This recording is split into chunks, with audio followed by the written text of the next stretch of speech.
Assalamualaikum warahmatullahi wabarakatuh. Sampurasun Kang Teteh. Berjumpa kembali bersama saya Anissa Nurul dalam program Beja Antara.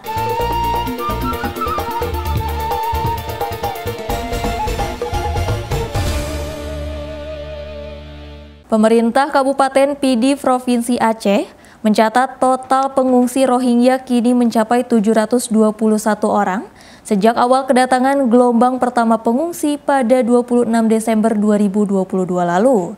Namun kini kedatangan imigran Rohingya bertubi-tubi ke wilayah Aceh telah menimbulkan reaksi berbeda di tengah warga lokal.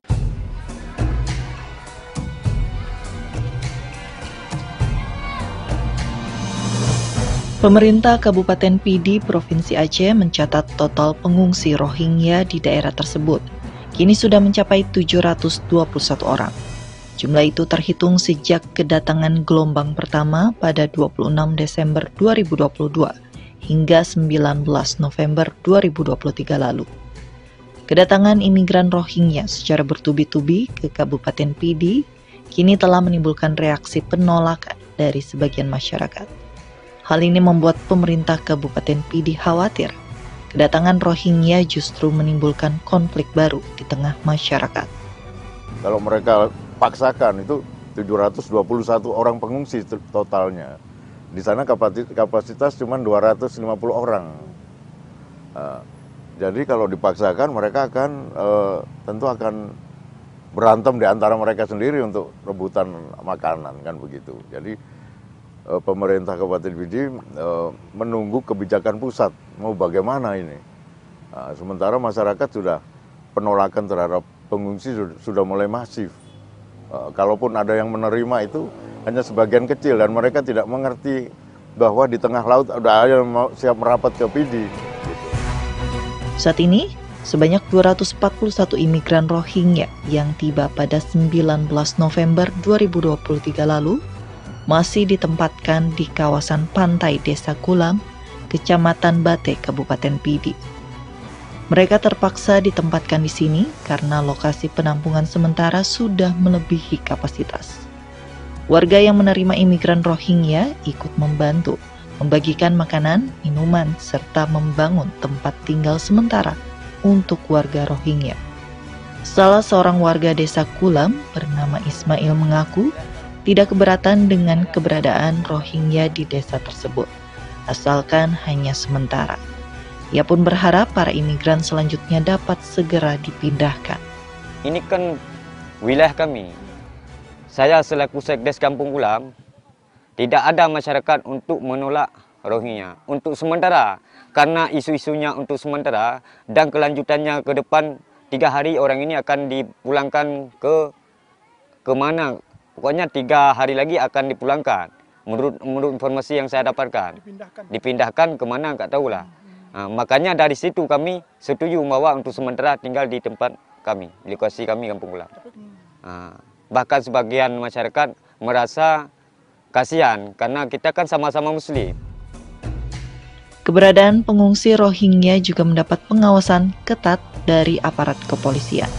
Kapolres Pidi AKBP Imam Asfali mengatakan pihaknya ikut melibatkan seluruh personel polisi, terutama di jajaran Polsek, untuk terus melakukan patroli di kawasan pengungsian.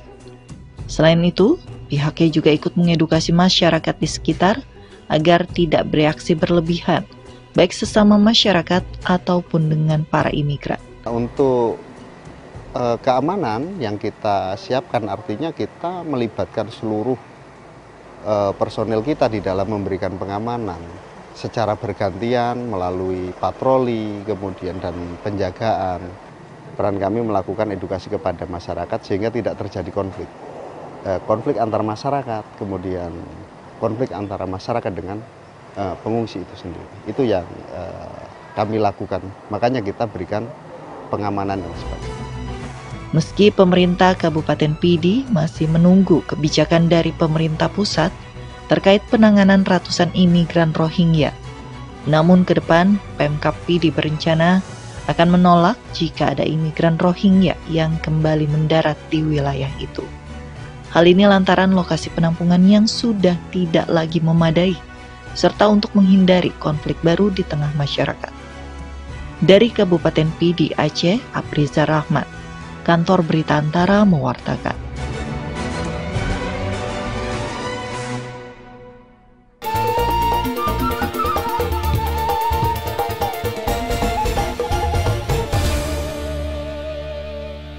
Pemerintah Israel dan Hamas pada Rabu 22 November bersepakat menghentikan pertempuran selama 4 hari dan memungkinkan pembebasan 50 sandera yang ditahan di Gaza. Ini sebagai imbalan atas 150 warga Palestina yang dipenjara di Israel dan masuknya bantuan kemanusiaan ke daerah kantong yang terkepung.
Tim Satgas ASDP Pangkalan TNI Angkatan Laut dan Satgas Gurindam Sakti 23 Lanal Banten berhasil menggagalkan pengiriman rokok ilegal sebanyak 864.000 batang di Pelabuhan Merak, Kota Cilegon, Banten. Kolonel Laut Nopriyadi ditemui pada konferensi pers pada Rabu 22 November menjelaskan, rokok ilegal senilai 1,1 miliar rupiah tersebut diamankan karena tidak dilengkapi pita cukai dengan potensi kerugian negara sekitar 750 juta rupiah.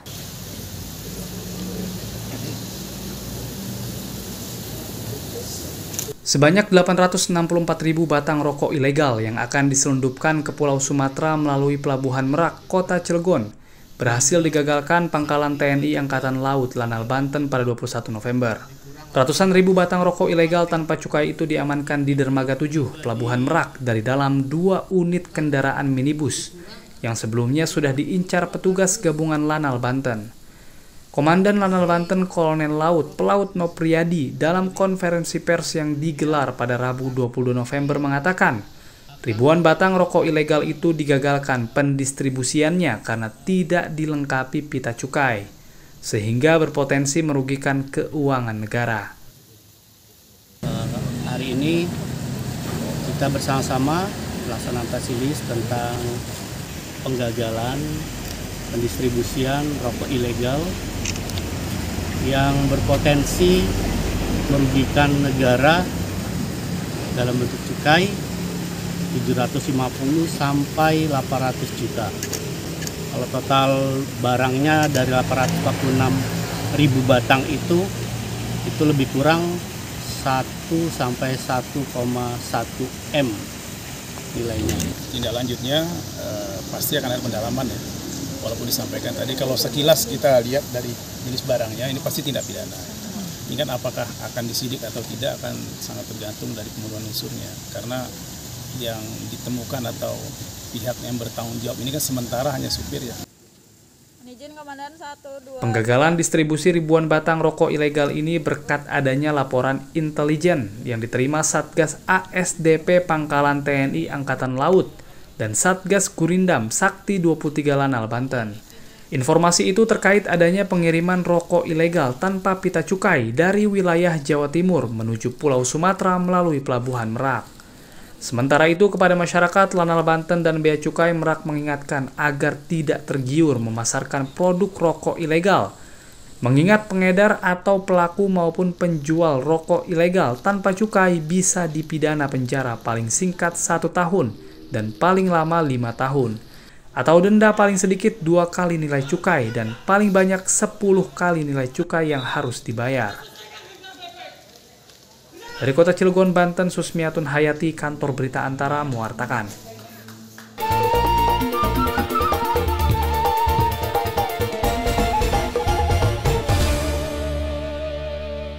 Kejuaraan daerah terbuka cabang olahraga arung jeram memperebutkan Piala Wali Kota Tangerang tahun 2023 resmi dibuka di Taman Dayung, Kota Tangerang pada Rabu 22 November.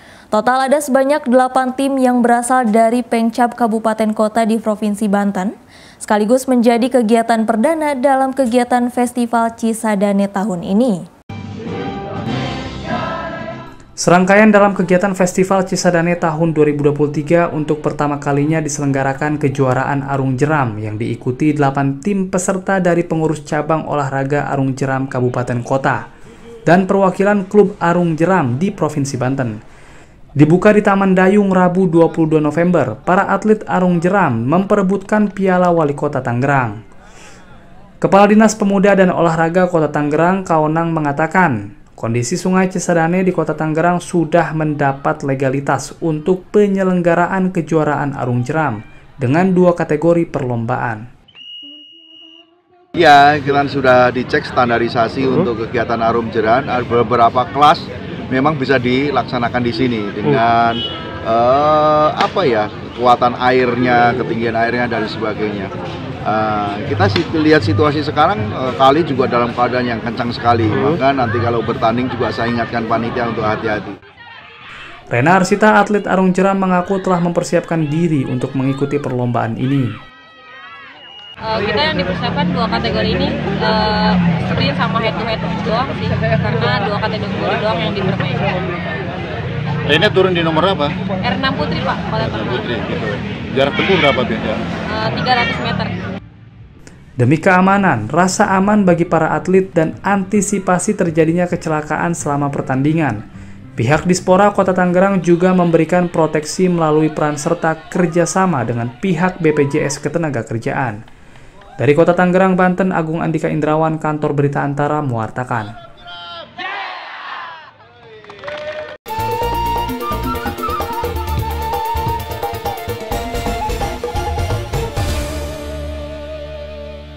Kontak senjata antara Satgas OPS Damai Kartens dan kelompok kriminal bersenjata terjadi pada Rabu 22 November di Distrik Titigi, Kabupaten Intan Jaya, Papua Tengah. Kasatgas Humas Damai Kartens AKBP Bayu Suseno menyampaikan, aparat gabungan tengah berupaya melakukan pengejaran terhadap para pelaku.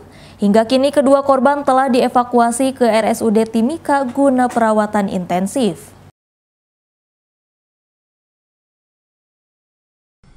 Kontak senjata terjadi antara Satgas Ops Damai Kartens dan kelompok kriminal bersenjata pada Rabu 22 November di Distrik Titigi, Kabupaten Intan Jaya, Papua Tengah. Kontak senjata terjadi saat Satgas Ops Damai Kartens tengah melakukan olah TKP di sebuah sekolah dasar yang menjadi TKP ledakan bom pada 9 November lalu. Akibat insiden ini, 2 personel Satgas Ops Damai Kartens asal Polda NTT, Barada Bonifasius, Jawa, gugur tertembak di bagian ketiak kanan. Sedangkan 1 rekan lainnya, Baratu Rani Yohanes Seran, mengalami luka tembak di bagian kaki kiri. Satgas Damai Kartens bersama tim gabungan dengan Polres Intan Jaya bergerak menuju ke Distrik Titigi, Kabupaten Intan Jaya untuk melakukan olah TKP. Terjadi gangguan penembakan oleh KKB. Akibat dari kontak tembak tersebut, terdapat 2 anggota Satgas Damai Kartens yang mengalami luka tembak. Untuk Barada Bonifasius, kondisinya meninggal dunia. Sebelumnya di lokasi yang sama pada 9 April lalu, kelompok kriminal bersenjata juga terlibat kontak senjata dengan Satuan Tugas Rider 305 Tengkorak yang mengakibatkan satu prajurit TNI, Sertu Robertus Simbolon, gugur di distrik Titigi, Kabupaten Intan Jaya, Papua Tengah. Tim kantor berita Antara mewartakan.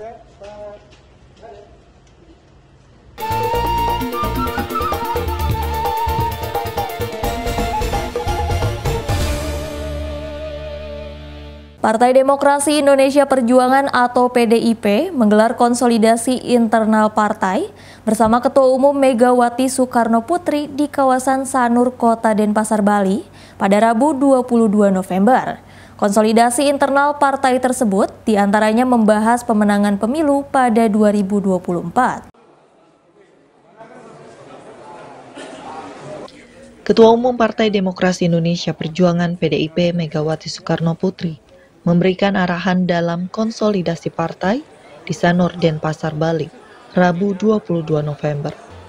Pertemuan yang berlangsung tertutup dan khusus bagi para kader partai tersebut, diantaranya membahas konsolidasi pemenangan pemilu, baik Pileg maupun Pilpres.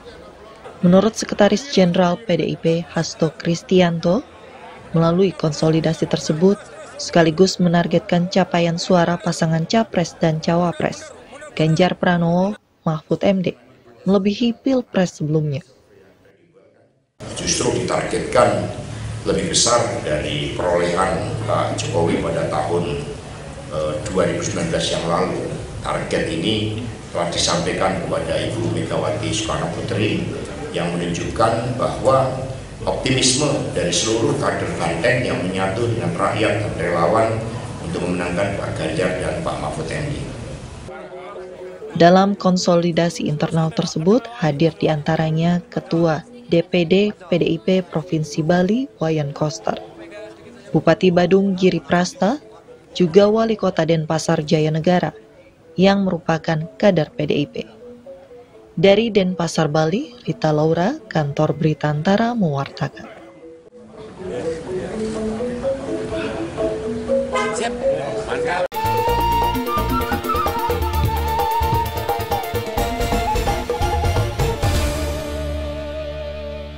Tim pemenangan nasional Ganjar Pranowo Mahfud MD mematangkan strategi pemenangan jelang memasuki masa kampanye pemilu 2024 di Jakarta pada Rabu 22 November. Pematangan strategi pemenangan fokus membahas upaya pemenangan kedua pasangan calon presiden yang tidak bertentangan dengan prinsip demokrasi. Tim pemenangan nasional TPN Ganjar Pranowo Mahfud MD kembali menggelar rapat untuk mematangkan strategi pemenangan sebagai langkah menghadapi kampanye pemilu 2024 di Gedung High End Menteng, Jakarta Pusat pada Rabu 22 November.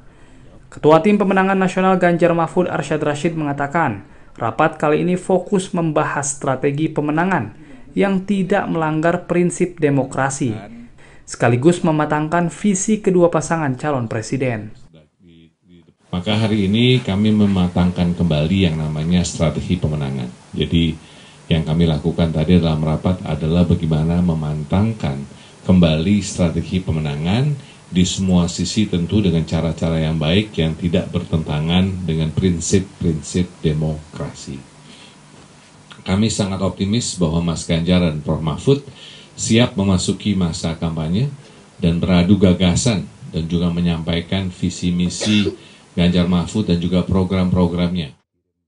Saat ini TPN Ganjar Mahfud beranggotakan kurang lebih 690 orang dari berbagai perwakilan kelompok, mulai dari perempuan, anak muda, disabilitas, hingga perwakilan partai dan non-partai. Dari Jakarta, Muhammad Haryanto Azfar Muhammad, Kantor Berita Antara, mewartakan. Pesta demokrasi yang santun. Ganjar juga meminta masyarakat.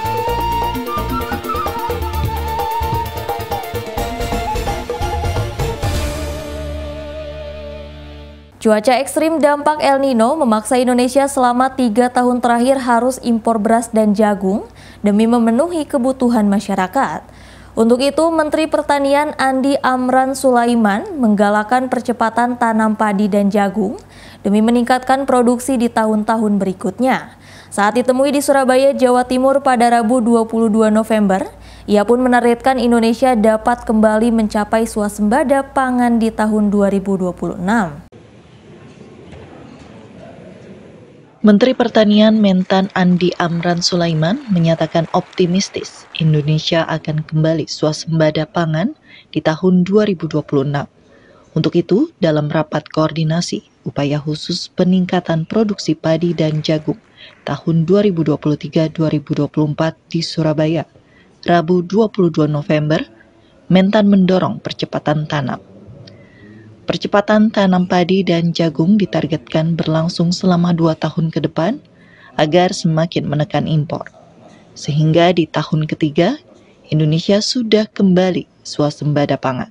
Kita turun ke lapangan memastikan semua yang bisa melakukan tanam sekarang, kita segera tanam untuk menghindari terjadinya kekurangan pangan tahun depan. 2 tahun kemudian mudah-mudahan sudah bisa impornya kecil dan tahun ketiga kita sudah swasembada kembali seperti 2017, 2019, 2020. 3 kali kita swasembada. Mentan Andi Amran memastikan program percepatan tanam padi dan jagung yang saat ini sedang digencarkan disertai dengan berbagai kebijakan pemerintah untuk semakin memudahkan petani. Salah satunya, penebusan pupuk bersubsidi, tidak lagi secara individu menggunakan kartu tani, melainkan langsung melalui kelompok tani. Dari Surabaya, Jawa Timur, Hanif Nasrullah, Kantor Berita Antara mewartakan.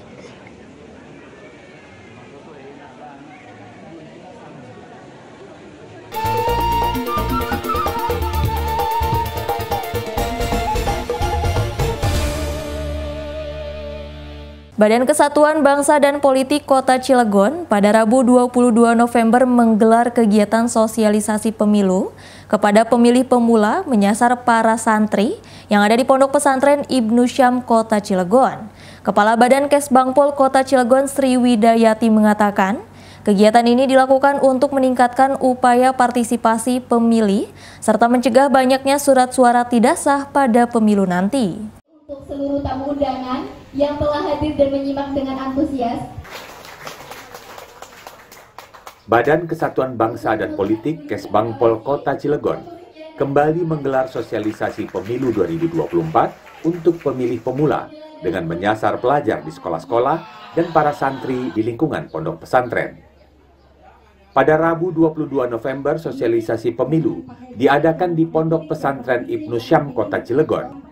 Para pemilih pemula diberikan pemahaman seputar pemilu 2024, mulai dari tata cara menyalurkan hak pilihnya, tips cerdas memilih calon presiden dan wakilnya, maupun calon anggota legislatif. Kepala Badan Kesbangpol Kota Cilegon, Sri Widayati, mengatakan sosialisasi pemilu untuk pemilih pemula tak hanya ditujukan agar bisa meningkatkan partisipasi pemilih, tetapi juga sebagai cara untuk mencegah banyaknya suara tidak sah, seperti yang terjadi pada pemilu 2019 lalu, saat partisipasi pemilih di Kota Cilegon mencapai 90%. Tapi kalau kita melihat di 2019, ada 9.525 surat suara yang tidak sah. Pada saat pemilu, ada 27.023 orang yang tidak menggunakan hak suaranya. Ya. Padahal pada saat itu partisipasi kita sudah 90%. Nah, dengan kami lakukan seperti ini, harapan kami yang tingkat partisipasi masyarakat ini bisa meningkat, gitu. Sehingga kami juga dengan sosialisasi gini, suara yang tidak sah pun menurun. Alhamdulillah dengan acara ini jadinya belum tahu jadi tahu. Nah, kalau misal nggak ada acara ini bingung jadinya. Nah, dengan adanya acara ini jadinya kita punya persiapan duluan sebelum mau milih. Ya alhamdulillah kayaknya dimudahin, nanti tinggal ngelapor aja ke sananya. Mending kita datang nanti tinggal ngelapor. Kesbangpol Kota Cilegon akan terus mengadakan sosialisasi pemilu yang menyasar pemilih pemula dan milenial di Kota Cilegon yang jumlahnya mencapai 123.000 pemilih. Dari Kota Cilegon, Banten, Susmiatun Hayati, Kantor Berita Antara, mewartakan.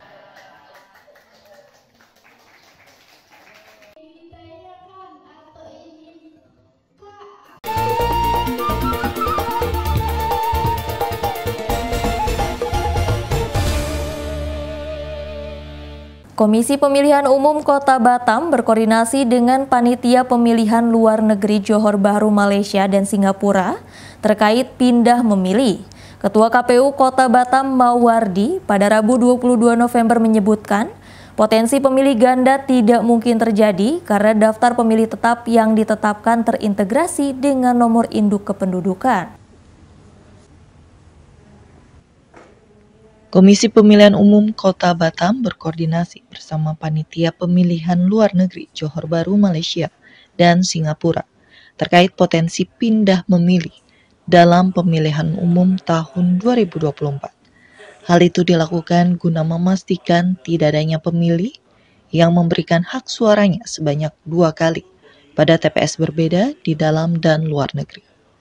Ketua KPU Kota Batam Mawardi saat ditemui di Batam, Kepulauan Riau, Rabu 22 November mengatakan saat ini pihaknya memastikan pemilih ganda tidak akan terjadi di Batam, Malaysia atau Singapura karena DPT yang sudah ditetapkan terintegrasi dengan nomor induk kependudukan. Teman-teman dari PPLN kemarin juga sempat berkoordinasi ke Kota Batam, baik dari PPLN Singapura maupun Malaysia sudah sampai, bahkan kita sempat berdiskusi lah ya terkait dengan memilih di luar dengan di sini. Saya kira tidak memungkinkan ya, karena itu kan DPT kita kan bersifat terintegrasi, jadi tidak akan mungkin tercatat di 2 tempat, apalagi kalau menggunakan KTP. Seiring dengan tingginya angka mobilitas penduduk Kota Batam yang berada di negara tetangga, KPU Kota Batam juga mengimbau untuk tetap melakukan pencoblosan di TPS sesuai domisili agar tetap dapat memilih calon legislatif tingkat pusat hingga daerah. Dari Batam, Kepulauan Riau, Holdan Parlaungan, Kantor Berita Antara mewartakan.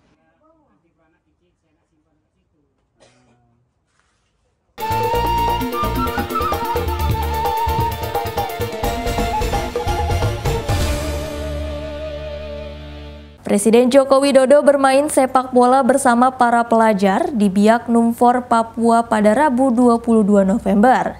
Berikut suasana keseruan Presiden dan beberapa menteri dalam pertandingan santai tersebut.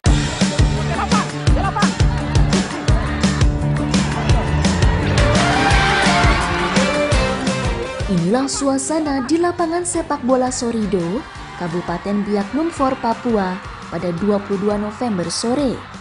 Ketika Presiden Joko Widodo, Menteri Dalam Negeri Tito Karnavian dan Menteri Investasi Bahlil Lahadalia bermain sepak bola bersama para pelajar dari sejumlah sekolah di Kabupaten Biak Numfor.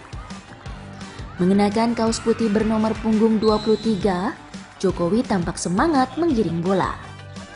Kepala negara bahkan sempat mencetak gol dan mengantongi 1 angka dari pertandingan tersebut.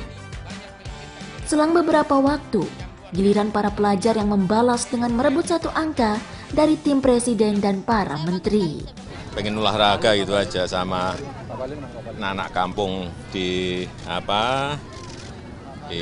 Kabupaten Biak, dan ya keringet dah keluar semua, tapi capek banget. Lumayan bisa ngegulkan 1.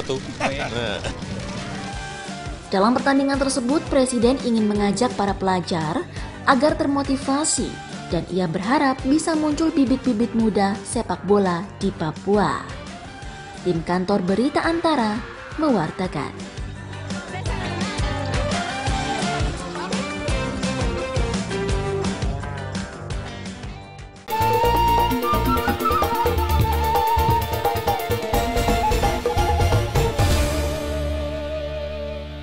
Lanskap pegunungan yang mempesona dengan keragaman wisata alam yang menakjubkan, Tanah Karo sukses menyambut para tamu internasional dari 10 negara yang telah berlaga di nomor endurance. Panorama alam pantai Sinalsal yang indah semakin menambah keelokan suasana perlombaan pada seri balap jet ski kejuaraan dunia Danau Toba 2023.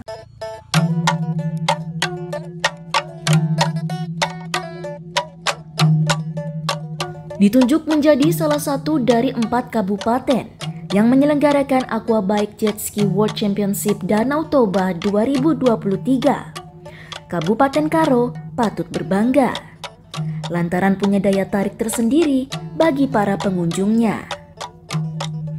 Lanskap pegunungan yang memukau dan keberagaman wisata alam yang memesona seakan sukses menyambut para tamu internasional dari 10 negara. Letak geografisnya yang berada di kaki Gunung Sinabung dan Gunung Sibayak menambah tarik wisata di Tanah Karo. Selain bisa menjadi destinasi liburan yang sempurna, keindahan alam spektakuler dari Tanah Karo pun semakin menambah keelokan suasana perlombaan balap jet ski dunia kelas endurance. Kala 22 peserta dari berbagai negara unjuk kehebatan di Pantai Sinalsal, Danau Toba, Karo, Sumatera Utara. Pada event Aquabike ini, Tanah Karo menargetkan 20.000 pengunjung bisa turut menginjakan kaki di wilayah yang berjulukan Bumi Turang tersebut. Sebagaimana yang disampaikan Bupati Karo Koris Riwati Sebayang saat mempromosikan keindahan dari Kabupaten Karo. Pertama kali tentu udaranya, kedua adalah danaunya, ketiga adalah pegunungannya, dan ketiga adalah air terjunnya, dan keempat adalah kulinernya. Semua siap di sini, Ibu. Dan juga dengan adanya Aquabike seperti ini, kami mengharapkan agar semuanya, khususnya Sumatera Utara, hadir di Kabupaten Karo. Karena Kabupaten Karo adalah satu tempat yang sangat luar biasa, semua ada. Tak hanya untuk pertandingan Endurance Karo Cup yang digelar Rabu 22 November, Kabupaten Karo juga bakal membuat para pengunjungnya betah untuk menikmati berbagai kegiatan tambahan yang digelar hingga 25 November mendatang. Dari Kabupaten Karo, Sumatera Utara, Nabila Karisti, Syahrudin, Kantor Berita Antara, mewartakan.